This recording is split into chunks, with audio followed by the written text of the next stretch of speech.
संविधान लोकतंत्र बचाने के लिए भाजपा बुरी तरह से घबराहट है। उसकी नारी लूटी गई, दलित मारा गया, पिछड़ा मारा गया, अगला मारा गया, गरीबों के साथ। यहाँ इस देश में 2 कानून है, ये बात कर रहे हैं जो इनका मैं जवाब देना चाहता हूँ। राष्ट्रीय महिला पहलवानों को ही घसीटा गया। ये तो वोट लेने के लिए एक जुमला है, एक रूप ऊपर से गोरे अंदर से काले, खुदा इनकी छाया किसी पे न डाले। बहुत सही।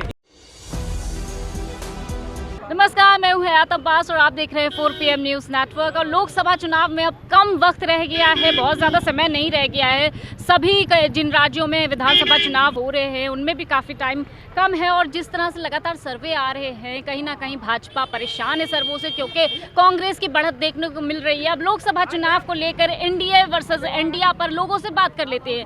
क्या चाहते हैं एनडीए वर्सेस इंडिया? क्या लगता है किसकी सरकार बनेगी? देखिए, भाजपा छोड़ किसी की भी सरकार बनेगी, मतलब इंडिया गठबंधन। आपने ये देखा कि जब इंडिया नाम पड़ा तभी से भाजपा के नेतृत्व घबराहट हो गई। विपक्षियों का, अपने दलों का एक नेता बना करके कि इंडिया अंग्रेजों का है, तो अब ये लोग मतलब आज शब्दों का वह मैं बोल नहीं सकता जो भाजपा के नेतृत्व बोले।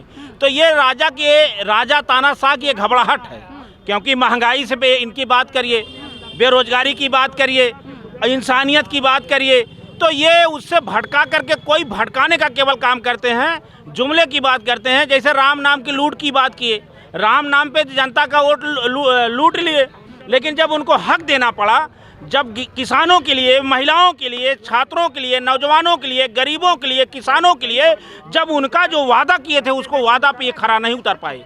और ये आप बता दें, इंडिया जो बना, ये देश के सब बड़े नेता एकत्रित हुए हैं संविधान बचाने के लिए, लोकतंत्र बचाने के लिए। जो सत्य बोल दे रहा है उसके घर ईडी जा रही है, CBI जा रही है, उसे उत्पीड़न किया जा रहा है, उसे जबरदस्ती बुलवाया जा रहा है। ये देश की हालत है। आज शिक्षा का, स्वास्थ्य के मामले में आप देख लीजिए, यहीं उत्तर प्रदेश में स्वास्थ्य मंत्री के कहने से बेड नहीं मिल पा रहा है। पूर्व सांसद के बेटे की तड़प की मृत्यु हो जा रही है। आम जिला हॉस्पिटल में क्या स्वास्थ्य के बारे में ये है, ये दर्द बहुत है। आप ये देख लीजिए, ये संविधान लोकतंत्र बचाने के लिए भाजपा बुरी तरह से घबराहट है उसकी। सब भाजपा कहती है इंडिया गठबंधन को ठग बंधन है। अभी इंडिया गठबंधन और एनडीए की लड़ाई है, और जैसा कि जो मुझे लगता है कि अगली गवर्नमेंट भी मोदी जी के नेतृत्व में एनडीए की ही बनने क्यों है। बाकी 5 राज्यों में जहाँ पे चुनाव हो रहे हैं वहाँ भी मोटा मोटी भारतीय जनता पार्टी के नेतृत्व में एनडीए की ही सत्ता आएगी। सर्वे जो आ रहे हैं लगातार, वो चैनल्स की बात करूं जिसको गोदी मीडिया जनता कहती है, उनके सर्वे बता रहे हैं कि भाई कांग्रेस की बढ़त। परिणाम आने दीजिए, 3 तारीख को परिणाम आएंगे। सर्वे अपनी जगह है, परिणाम अपनी जगह है। अभी वोट ही नहीं पोल हुआ है। और जो घटनाक्रम हो रहे हैं, जैसे महिलाओं की बात अभी भाई साहब ने की, उसी इंडिया गठबंधन के बिहार के मुख्यमंत्री नीतीश कुमार ने सदन में जितनी अश्लील भाषा का उपयोग महिलाओं के प्रति किया, आपने भी सुना होगा पूरे देश में। लेकिन उसके लिए तो उन्होंने माफी मांगना, जिस तरीके से उन्होंने माफी मांगी उसको भी आपने सुना होगा। किसी भी इंडिया गठबंधन के किसी नेता ने उनकी भर्त्सना नहीं की। एक इंडिया का कोई नेता बताए कि हमने नीतीश कुमार जी के उस बयान का विरोध किया। सही कह रहे हैं। और जब मोदी जी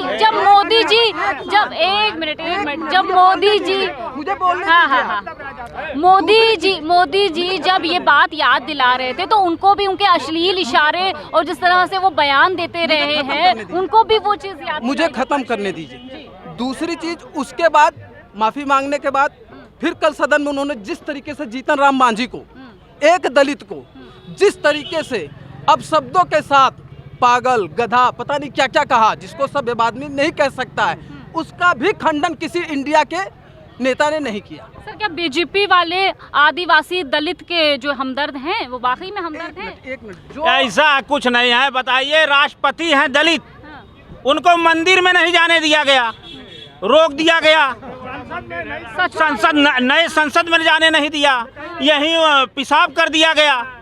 दलितों का मामूली उत्पीड़न हो रहा है। विषय ये नहीं है, विषय चुनाव होगा लोकसभा की। आपने 15 लाख 2 करोड़ नौकरी दिया कि नहीं दिए, गैस सिलेंडर फ्री हुआ कि नहीं हुआ, किसानों की आय दुगनी हुई कि नहीं हुई, बेरोजगारी गई कि नहीं गई। अब इस पे बात होगी। और सब लोगों ने देखा कि नारी लूटी गई, दलित मारा गया, पिछड़ा मारा गया, अगड़ा मारा गया, गरीबों के साथ। यहाँ इस देश में 2 कानून है, ये बात कर रहे हैं जो, इनका मैं जवाब देना चाहता हूँ। राष्ट्रीय महिला पहलवानों को ही घसीटा गया, कौन ये बोल दिया, कौन उसका खंडन किया, उनके ऊपर FIR नहीं दर्ज हुआ। आज 112 के नाम पे महिला धरना दे रही हैं। लखीमपुर खीरी की घटना देख लीजिए, किसानों के ऊपर गाड़ी रोक दिया गया। विषय ये नहीं है, विषय ये है कि आपने 2 करोड़ नौकरी दिया, काला धन आया, बेरोजगारी दूर हुई, किसानों के बारे में क्या हुआ आप ये बताइए। स्वास्थ्य के बारे में तड़प मर रहे हैं लोग, कहीं कोई एक दवा नहीं है। ये तो वोट लेने के लिए एक जुमला है, एक रूप ऊपर से गोरे अंदर से काले, खुदा इनकी छाया किसी पे न डाले। बहुत सही। ये इसी तो लूट लिए। हम राम को लाए हैं, अब कृष्ण को लाएंगे, अब हिंदू लाएंगे तो मुसलमान लाएंगे। मजबूरी में जब होता है तो माँ बहनों ने इतिहास गवाह है कि अपनी इज्जत बेच करके अपने बच्चों को पढ़ाने का काम किया है, उसके इलाज करने के लिए काम किया है। आज इलाज का क्या चल रहा है स्वास्थ्य विभाग में, आप देख लीजिए। और भी लोग, चाचा आप देख रहे हैं, क्या कहते हैं, इंडिया गठबंधन या NDA सरकार? कहाँ गठबंधन होए, तोहरो सोन मीडिया हो के भारमित में है, कहाँ गठबंधन होए हो? कोई गठबंधन नहीं है, कुल फर्जी है, गठबंधन नहीं होगा। अब लड़ाई पूछत भले, गठबंधन नहीं होगा। देखिए 9 साल में जहाँ तक है बात भारत की विकास की, वो हर राजनेता अपने समझ के हिसाब से करना चाहता है। और मोदी जी ने भी उनको जहाँ जिसने जो भी एडवाइस किया वो काम किए। बेशक वो मतलब दूसरे की नज़र में एडवाइस इन द सेंस कि what ever is right what is wrong, बिना एडवाइस के तो बड़े बड़े प्रधानमंत्री नेहरू जी भी नहीं करते थे। तो क्या किया एडवाइजरीज कमेटी में काम क्या किया ये बता। अब काम में आप खुद ही देखिए कि जितने प्रदेश के अंदर जितने बड़े मेगा प्रोजेक्ट्स चल रहे हैं वो प्रोजेक्ट उन्होंने करवाए। ठीक है, मोदी जी, उसकी पहले से कोई शुरुआत नहीं थी। अच्छा, उससे जनता का क्या फायदा होगा? जनता खुद उसका क्या कहते हैं उपयोग करेगी तो फायदा ही फायदा है। कैसे? भाई सपोज पूरी सड़कें ट्रांसपेरेंट हो गई तो उसमें जनता ही तो चल रही है कि सरकार उस पर चल रही है? अच्छा, जनता ही तो चलेगी। जनता से टैक्स भी तो ले रहे हैं। टैक्स देखिए, minimum 25% people give in a tax, 75% free class of poverty. लेकिन मैं कह भी नहीं रहा हूँ कि टैक्स दें वो। और दूसरी चीज़ ये है कि पहले इस तरह की बिल पावर किसी राजनेता में कम थी कि भाई वो सड़कों का मासिव लेवल पे, कहने का मतलब जो रिक्वायरमेंट्स थी प्रोग्रेस की, उसके एक्सेलरेशन को दूसरी सरकारों ने बहुत डाउन रखा और इन्होंने बहुत हाई रखा। बेशक ये खुद बदनाम हो गए इस चक्कर में। अरे आप जैसे समाजवाद की बात कर रहे हैं तो समाजवाद की क्या पहचान है? लोहिया जी की तो आत्मा को बेचा जा रहा। क्या कहना चाहते ये बोल रहे हैं कि भाई अखिलेश की सरकार में मुसलमानों की स्थिति बड़ी खराब है। देखिए 2 चीज़ें हैं, शराफत भाई हैं और अखिलेश की सरकार थी तो बहुत पैसा कमाया इन्होंने, इसमें कोई 2 राय नहीं। और इनका अपना जातीय प्रेम नहीं भूल रहा है, इसलिए जितने भी इनके वीडियोज़ देखे होंगे, हम जुलाई से आना शुरू किए हैं, रोज़ एक आते हैं, उसमें सिर्फ 2 ही 3 लोगों का नाम आता है। उसमें अतीक अहमद, मुख्तार अंसारी और आजम खान, इसके अलावा उनके पास कोई शब्द ही नहीं है। तो और ये बार बार कहते हैं कि 4 मुसलमानों को बनाया, 4 मुसलमानों को बनाया, मतलब केवल मुसलमान ही को आप गुण गाते रहो तभी आप वोट पाएगा कोई आदमी, पूरे समाज में कोई आदमी नहीं है। ये सब शराफत भाई हैं, हम इनको कुछ नहीं कह सकते हैं, लेकिन इनको इससे ऊपर उठना चाहिए, ये हमसे कहना चाहते हैं। समाज के लिए काम करेगा वो बनेगा। ये हमसे किए, मैंने कहा नहीं समाजवाद बनाम पाखंडवाद, ये एक जात की बात करते हैं और हम समाज की बात करते हैं, ये एक धर्म की बात करते हैं, हम मानवता इंसानियत की बात करते हैं। मतलब इंडिया देखिए इंडिया गठबंधन की सोच ये है नौकरी मिले, स्वास्थ्य सही हो, बेरोजगारी दूर हो, भारत में नफरत जो हिंदू मुसलमान की जो खाई है उसको दूर किया जाए। ये देश का कानून, संविधान और लोकतंत्र से चले, ना कि कोई अगर भगवा पहन करके किसी मुसलमान को गाली दे तो उसके ऊपर FIR ना हो, कोई मुस्लिम अपने धर्म की अगर बात कर दे तो उसके ऊपर मुकदमा हो जाए। ये नफरत की बात को खत्म होना चाहिए। देश में मानवता और इंसानियत का और संविधान लोकतंत्र से ये देश चलना चाहिए। इसके आधार पे चुनाव होगा और उत्तर प्रदेश में एक वोट आपको बता दूं, नौजवान, महिला, छात्र, किसान, गरीब अखिलेश यादव के साथ है और अखिलेश यादव ही अकेले भाजपा का रथ यही उत्तर प्रदेश से रोक देंगे।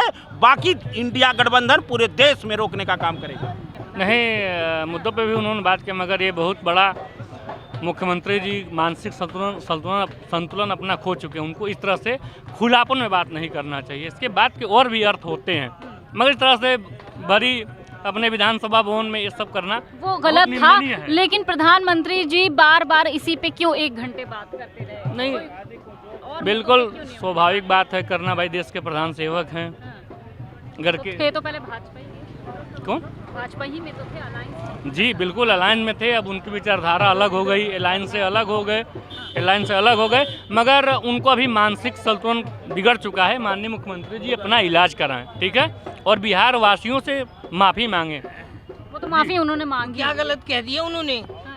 भाई जो भी साक्षरता के ऊपर उन्होंने बोला सही ही बोला, और कोई भी अगर इसका विरोध करता है तो वो गलत है, क्योंकि जनसंख्या कंट्रोल बहुत बड़ा मुद्दा है।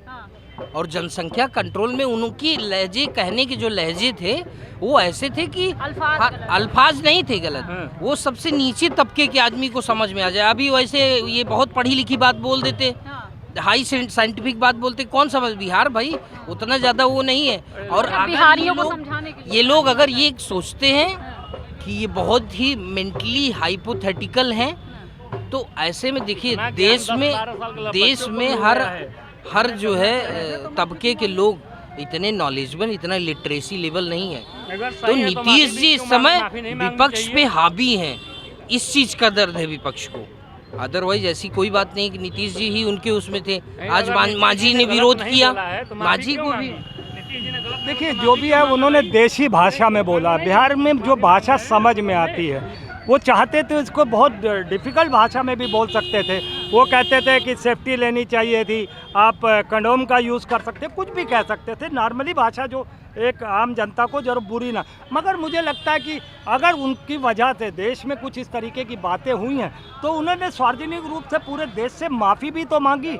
9.5 साल से प्रधानमंत्री कितनी आपत्तिजनक टिप्पणियां कर चुका है हर पार्टी के ऊपर, है ना, कांग्रेस हो चाहे वो कोई पार्टी हो। क्या कभी प्रधानमंत्री ने माफ़ी मांगी? अब ऐसे लोग खड़े हो जाते हैं और आके कहते हैं जो इनके गठबंधन है वो माफ़ी नहीं मांग रहा, वो उन्होंने उसकी बुराई नहीं की। अरे भाई, जिस आदमी ने अगर कुछ बोला उसके कुछ घंटों बाद उसने अपनी माफ़ी मांग ली, तो अब उस पर बयानबाजी का कौन सा रह जाता है? अब रही बेशर्मी 1.5 2 घंटा बोलना प्रधानमंत्री का, तो ये हताशा है, ये हार दर्शा रहा है कि मोदी हार रहा है। इसलिए ये इतना एक ही बात को उसने 1.5 घंटे तक अपना मसाला लगा के बताता रहा। ये देश का प्रधानमंत्री और कितना डरा और कितना कायर प्रधानमंत्री है। बिल्कुल बिल्कुल। इंडिया वर्सेस एनडीए पे क्या सोचती है जनता, ये आपको सुना रहे थे उनकी खुद की जुबानी। आखिर इंडिया वर्सेस एनडीए पे क्या कुछ सोच विचार है, क्या कुछ लोगों के मुद्दे, इसी तरह लोगों से बात करते रहेंगे, मिलते रहेंगे। कैमरा पर्सन नफीस के साथ मैं हयात अब्बास, 4 PM न्यूज़ नेटवर्क।